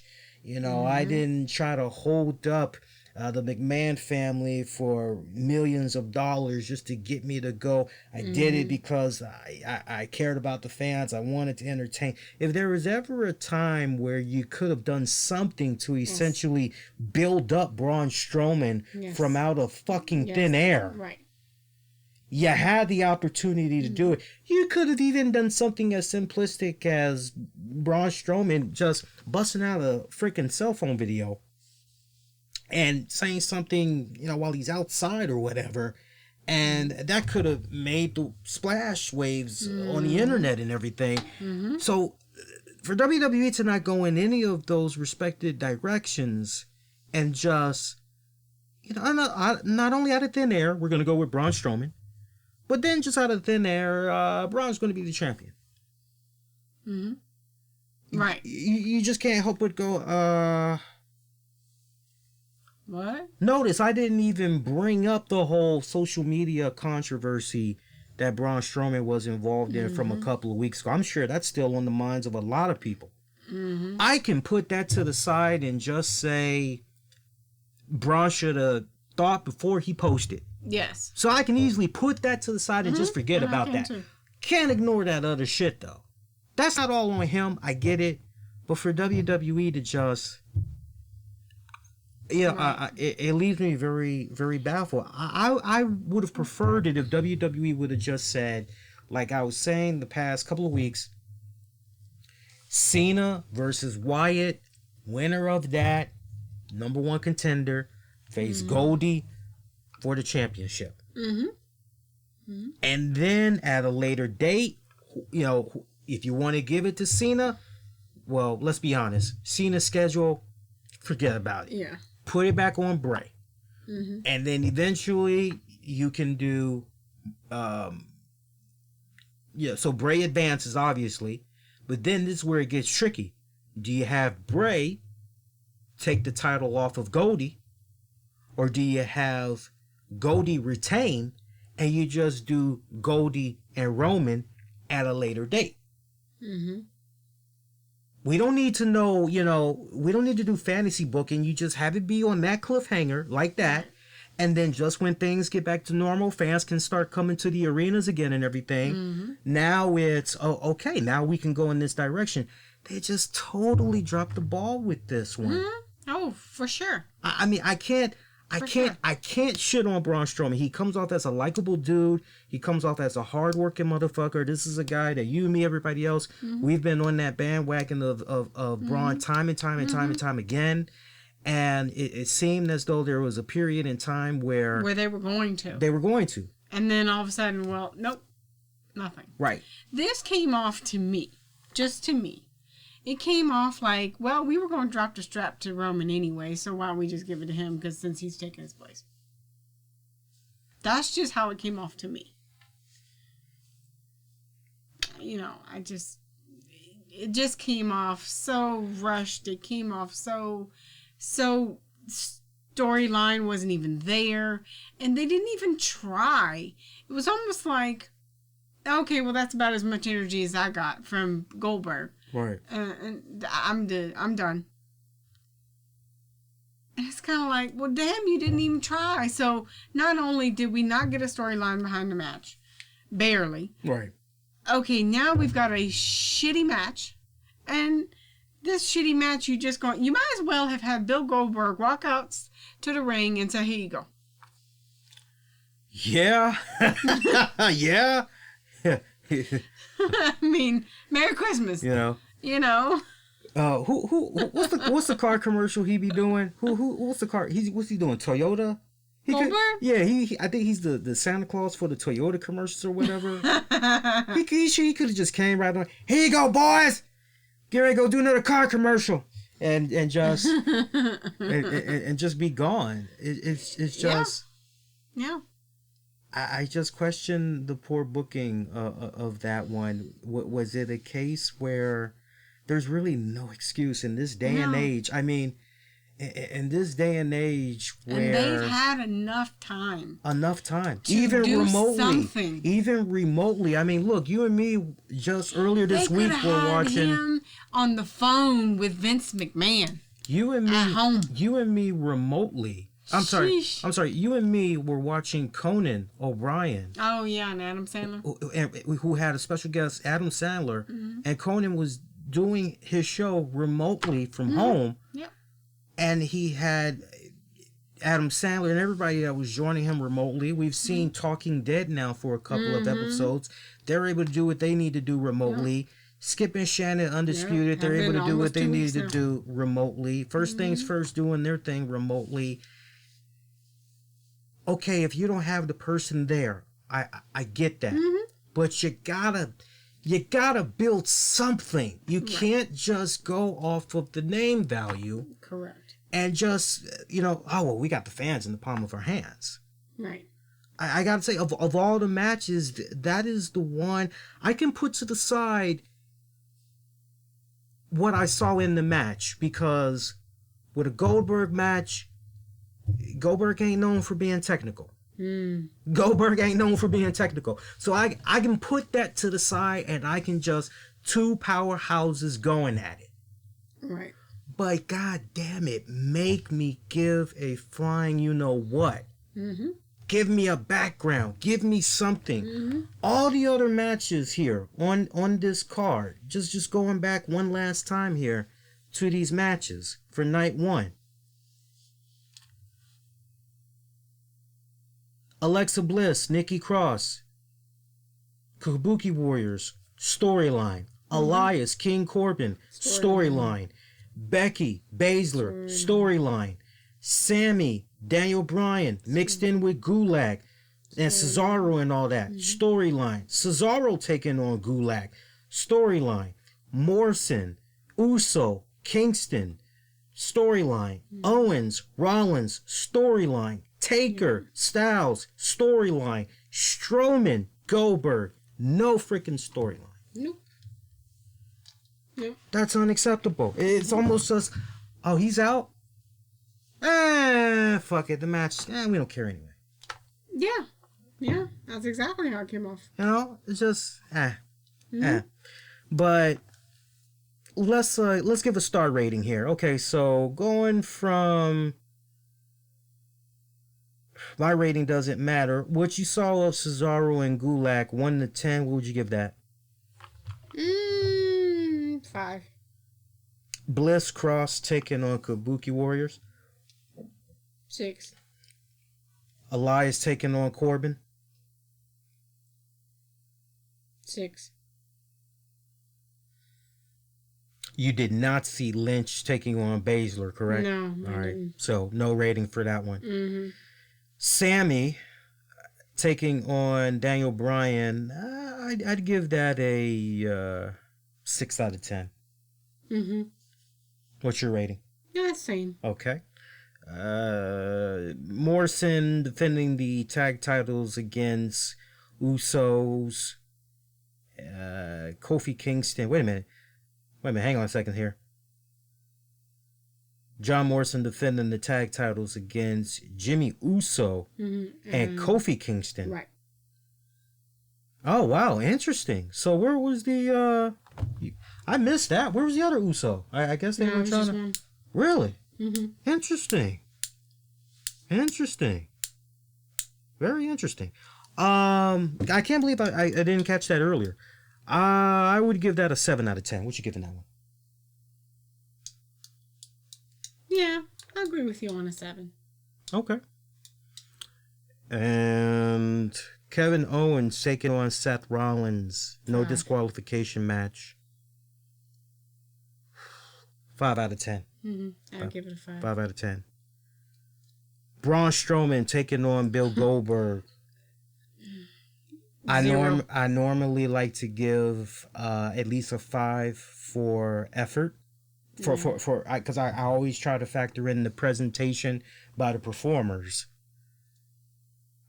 For me, it would be a 0. I'm a sucker for the storyline. I got to go with the storyline. No storyline that really, really hurts, man. That really hurts. And I got a lot of respect for both guys. I do. 4 out of 10. 4 out of 10. I really want to give a 3, but 4 out of 10. Undertaker taking on AJ. Boneyard match. I said 9 out of 10. You agree? I agree. So it was very well produced. I couldn't think of a thing that they could have done better. So when it's all said and done, what fans that did not watch night 1 need to go out of their way to check out, that's of highest priority, is the Boneyard match. Yep. And then number 2, the triple threat ladder match for the SmackDown tag titles. Sammy defending the Intercontinental title. And then last on the list, the tag match for the women's tag titles. Yeah. Like in that order? Yeah. Everything else was just so-so. And so we got night 2 that's going to be coming up. Night 2, that's going to be fun. Some of the matches we got coming up on that one. We know that... Actually, hang on a second here. Because I want to try to look up night 2 without looking at the spoilers here. So bear with me a second here, guys. Yeah, it's kind of hard to do that when you got I know Otis is going to be taking on Dolph Ziggler. We got Drew McIntyre that's going to be taking on Brock Lesnar for the championship. Charlotte and... That's right. Charlotte and Rhea Ripley, they're going to be fighting for the NXT championship. We've got Aleister Black taking on Bobby Lashley. All right, so we got 4 matches right there. What other matches we got? I know I'm missing some more. Just going through the rest of this card here. Let's see here. Yeah, I'm having a hard time seeing seeing some more of the... Here we go. Here we go. No, it's not giving it to me. We'll go back to... Oh, here we go. Here we go. I got the rest of it. John Cena taking on The Fiend, Bray Wyatt. Mm-hmm. SmackDown Women's Champion Bayley versus Sasha Banks, Lacey Evans, Tamina, Naomi. WrestleMania Fatal 5-Way Elimination Match. And we got the Raw Tag Team Champion Street Profits taking on Austin Theory and Angel Garza. So, oh, and most importantly, Edge taking on Randy Orton, Last Man Standing match. So that should be pretty freaking badass. I'm actually looking forward to night 2. Night 2 seems like it's going to have all the freaking hits. And did we mention John Cena already? Yes. John Cena, The Fiend, Bray Wyatt, Firefly, Funhouse match. So a lot of good shit that's going to be coming our way. Let's see what we got on Twitter here for the polling results here. This should be very interesting. All right, let's see what we got. Twitter reacts you, how would you rate WrestleMania Night 1? 21% of you are, this is the Twitter poll, 21% of you are giving it a thumbs down. Meanwhile, 79% of you are giving it a thumbs up. Appreciate that. You know, and they made the best out of the situation. I got to say that. Sure. They really did make the best out of the situation. Now, for night 1, now that we rated the matches for night 1, how would we rate it from 1 to 10 overall for night 1? I'd say a 7. For me, it would be a 7. From a production standpoint, it was really good. You know, they very polished. And then, of course, they put a different spin on it with doing the graveyard match, you know, and really telling a story with that. Yeah. Which essentially made it go from whatever it would have been to a 7. Right. It just, you know, it flowed well. It did. It flowed well. And then, of course, you know, then they had a segment with R-Truth, which kind of made it kind of fun. Yeah. You know, him and the 24/7 title. But, oh, yeah. 7. Truth did make a I almost forgot about R-Truth. Holy shit. Yeah, R-Truth lost the I-95, 375, 7-Eleven, 24/7. 24/7. You know, 365, 455, 411. He lost the championship to Mojo Rawley. Gronk actually tried to get a pin on R-Truth, but Mojo pulled him off. I said, nah, brother, I'm getting that. Got the 1, 2, 3. And told Gronk, if you want it, come see me, brother. I got you. You know, one thing that we didn't talk about, how did Gronk do? Because you saw more of his stuff than I was. How was he as a host? Yeah, can I tell you before he's rubbed a lot of people the wrong way, and it's interesting because the way that he's rubbing people the wrong way on social media, he doesn't, from what I'm seeing and gathering, he doesn't have that Baron Corbin go away heat. He almost has that, what the fuck are you doing in this profession? Yes. Like, we don't need you, go the fuck away kind of heat. Essentially, when you first see him, your mind is still kind of going, okay, well, wait a minute, you were with the football, now you're here. So it just kind of like a crossing of a wires kind of thing. But in his performance, it's almost like he's trying too hard. Really? Or that's what it felt like to me. Like, first of all, he was trying too hard. And it was almost like, you know, I'm going to cram in 10 minutes worth of stuff and then the next 90 seconds. It just, in a nutshell, for me, it felt like he was trying too hard. And I guess because I'm so used to seeing him as Gronkowski New England Patriots, it still hasn't quite gelled with me. For me. But as a host, you felt you could have done without him? Yes, I could have. You know who actually on would a have scale been of 1 to 10, maybe a 4 to 5 God damn.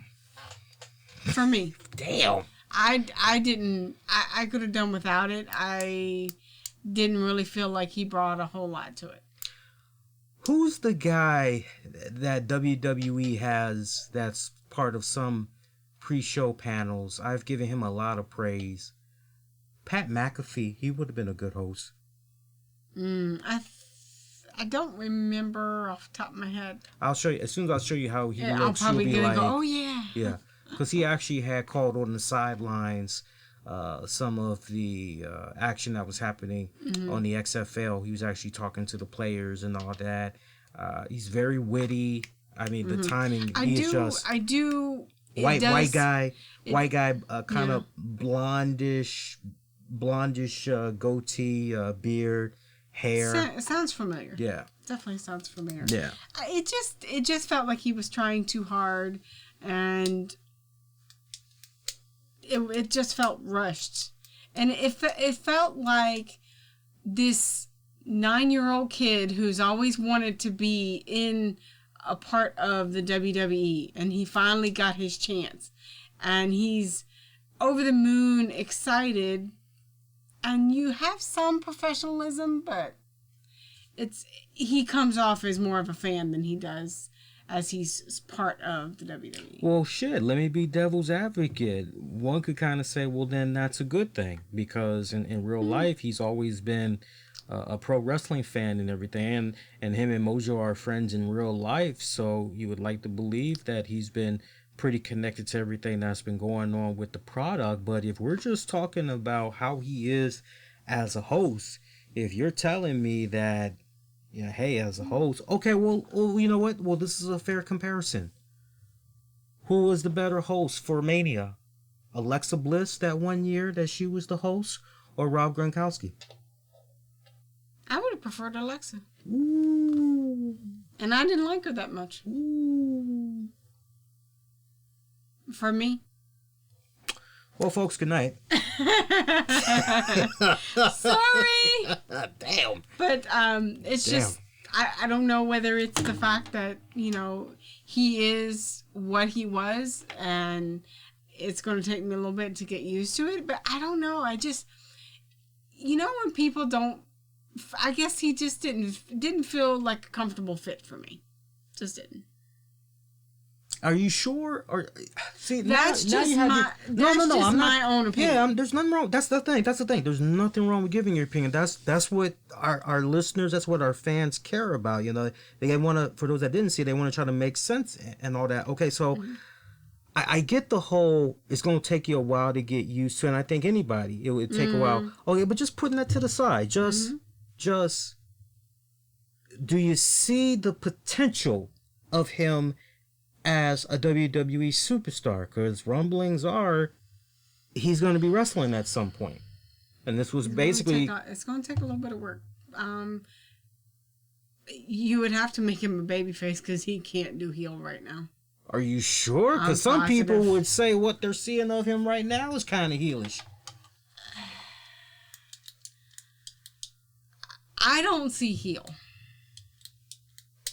unless he can do something different than what I saw tonight. Well, you know where they messed up? They paired him up with Mojo. I got nothing but respect for Mojo because he's right out from here in the DC metropolitan area. And I don't have any qualms about that character either. No, but my point is with Mojo, his stock as a performer over the years, it's been. So I don't think that if you're gonna put Gronkowski out there, I get that's his boy and Mojo, but I don't think that's really the way you really want to get things popping and everything. Agreed. Agreed. Yeah. Because it seems like a silly skit. Yeah. Is what it seems like between the two of them. It seems like a silly skit versus an actual. Okay, we thought this out. Here's where we're going with it. Interesting. Very interesting. So the one thing, the one shining thing that we both can basically agree on, really, is Taker and AJ. Taker and AJ. Sure. Is Taker and AJ. That was the highlight of the night. And this is the thing, and I'm going to say this one more time.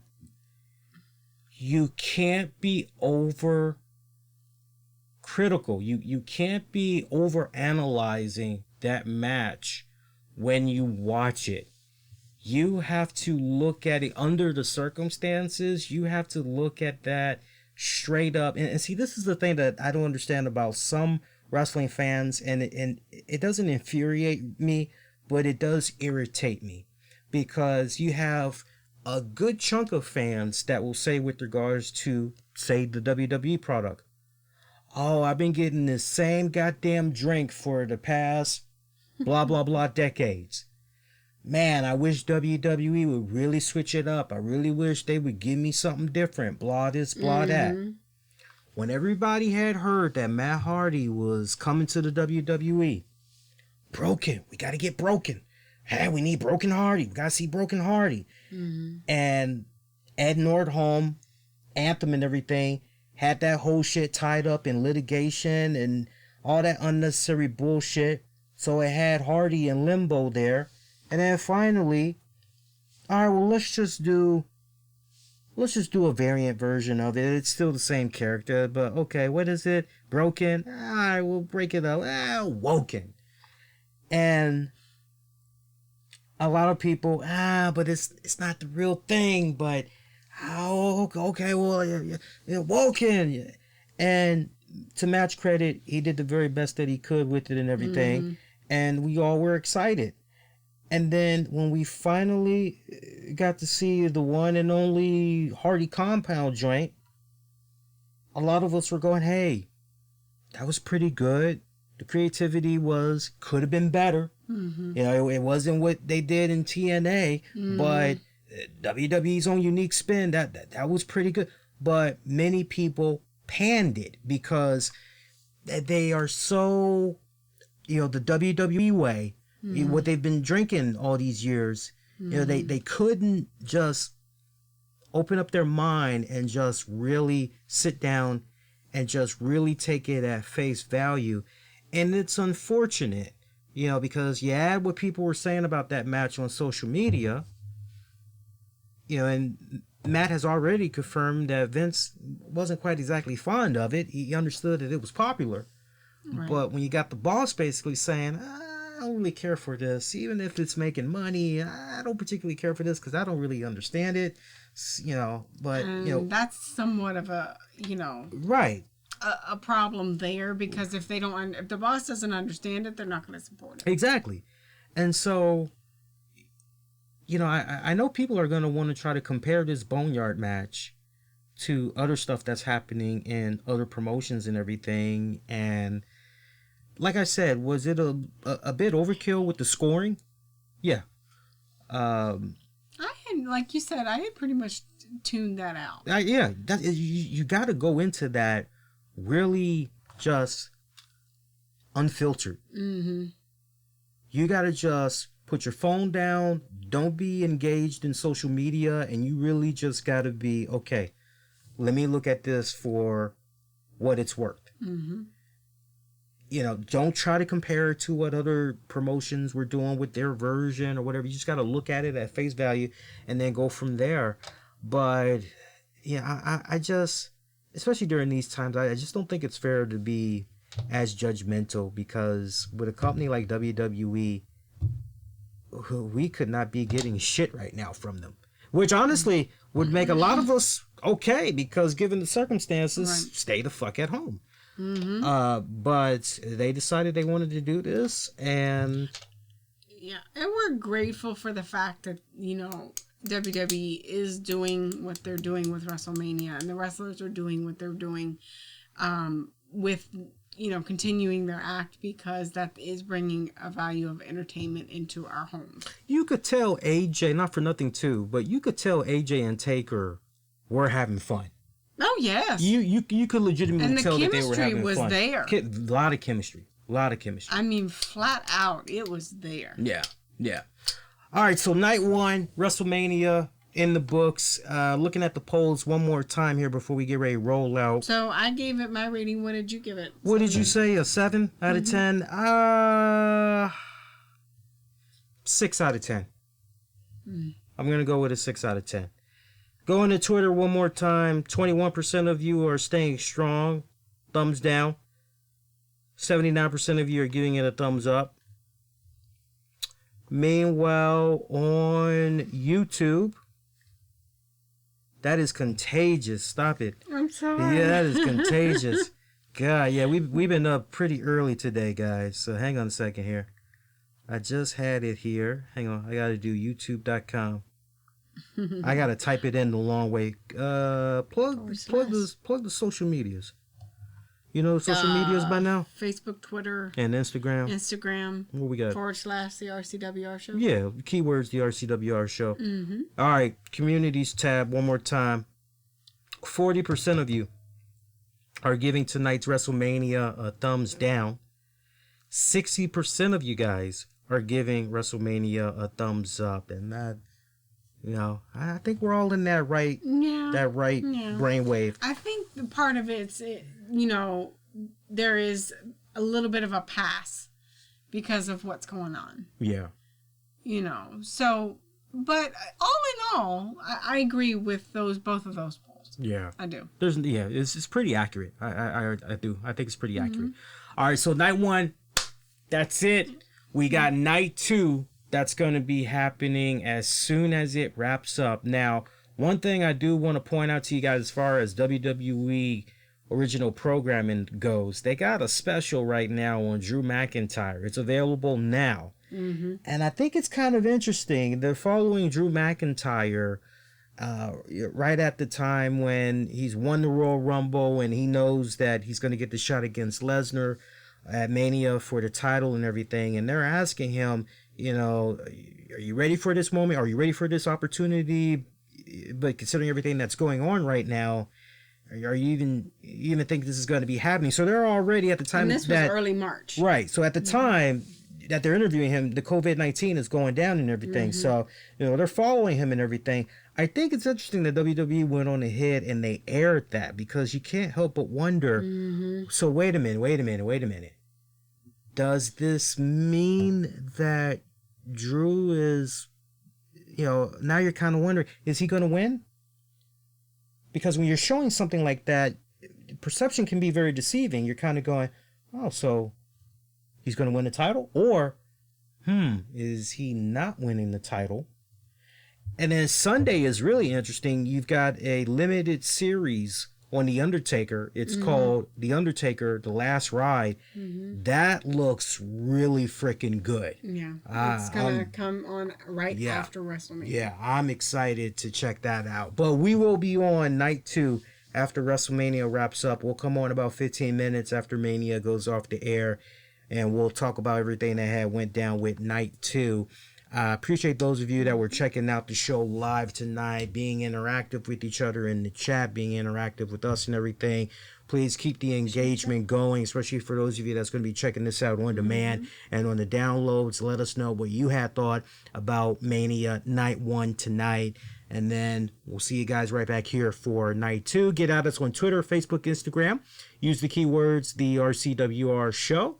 And until next go around, we are wishing all y'all to be safe and most importantly, be kind to one another. Please, if you enjoyed this, you know, make sure you share it all throughout social media, the retweets, keep the comments coming in, subscribe, click the bell, select all notifications so you know when we're doing stuff with regards to that YouTube channel. All right, guys, that's going to do it. She's the beautiful and the lovely Tammy.